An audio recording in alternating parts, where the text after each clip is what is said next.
গ্রামে আসলে কত রকমের বাহারি খাবার খাওয়া যায়, তাই না?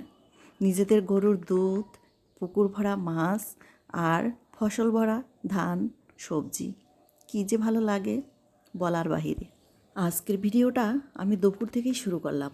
দুপুরে আর রাত্রে মিলেই রয়েছে আজকের ব্লগ ভিডিও। যখন আমরা গ্রামে বাড়িতে বেড়াতে আসি তখন আমার মা সব সময় আমার বাবাইদের কথা মাথায় রেখে তারা কি খায়, কি পছন্দ করে এসবই তৈরি করে। তো আজকে বললো একটু ছড়া পিঠা তৈরি করি। আমরা বলি ছড়া পিঠা, অনেকে বলে তুষি পিঠা, জানি না কোন অঞ্চলে কোন পিঠার নাম বলা হয়। যাই হোক, পিঠাগুলো তৈরি করলাম। মা বলল তুমি একটু রান্না করে দাও। এই তো আমি রান্না করে দিলাম, বাবাইরা মন ভরে খেয়ে নিল। আর এদিকে বিকেলবেলা আমি একটু ঘুরতে গিয়েছিলাম, এসে দেখি মা আমাদের গাছের জংলা কচুর লতি নিয়ে এসছে। আমার বড় বাবাই আবার খুবই প্রিয়। এই কচুরলতি হলে তার আর কিছুই লাগে না। কত সুন্দর টাটকা দেখো তো। আর এদিকে দেখো তো, এক কড়াই লাল শাক ভাজি করতে বসে গেছি। আমাদের ক্ষেতের এই লাল শাক এতটাই লাল হয় আর খেতেও এত মজা লাগে, সেটা বলার বাইরে। লাল শাক ভাজি করা তো আমার হয়ে গেল।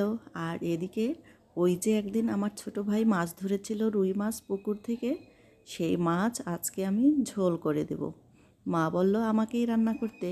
আর যখন আমি গ্রামের বাড়িতে আসি তখন আমি সব সময় চেষ্টা করি মাকে একবার রান্না করে খাইয়ে দিতে। কারণ মা সারাদিন যতটা কাজ করে, আসলে দেখলে আমি মেয়ে হয়ে মায়ের কাজ দেখে ভয় পাই। যাই হোক, মাছগুলো লালচে করে ভেজে আমি তুলে নিলাম। আর এখন মশলা কষিয়ে একদম পরিমাণ মতো ঝোল দিয়ে দিয়েছি। ঝোলটা ফুটে উঠলেই আমি এখন মাছগুলো দিয়ে দেব। আরও প্রায় 5 মিনিটের মতো ফুটিয়ে একটু জিরে গুঁড়ো দিয়ে আমি নামিয়ে নেব। আসলে গ্রামের পরিবেশে আর মাটির চুলায় রান্না করতে আমার তো বেশ ভালোই লাগে। এই তো কথা বলতে বলতে আমার ঝোলটাও গাঢ় হয়ে আসছে।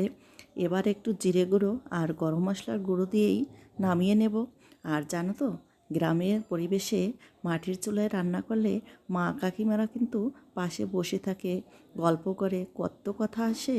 আর সেরকমই আমিও রান্না করার সময় আমার মা কাকিমা পাশেই বসাচ্ছে। গ্রামের পরিবেশে এসে ব্লগ ভিডিও তৈরি করা সমস্যাও আছে।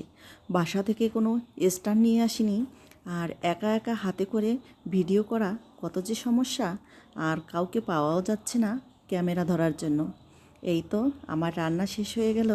আর এই দেখো, আমার কাকিমা, মেজো কাকিমা, মা আর আমি গল্প করতে করতে রান্না করতেছি। তো আজকের ব্লগ ভিডিও এ পর্যন্তই। ভালো লাগলে শেয়ার করে দিবেন। সবাই ভালো থাকবেন, সুস্থ থাকবেন।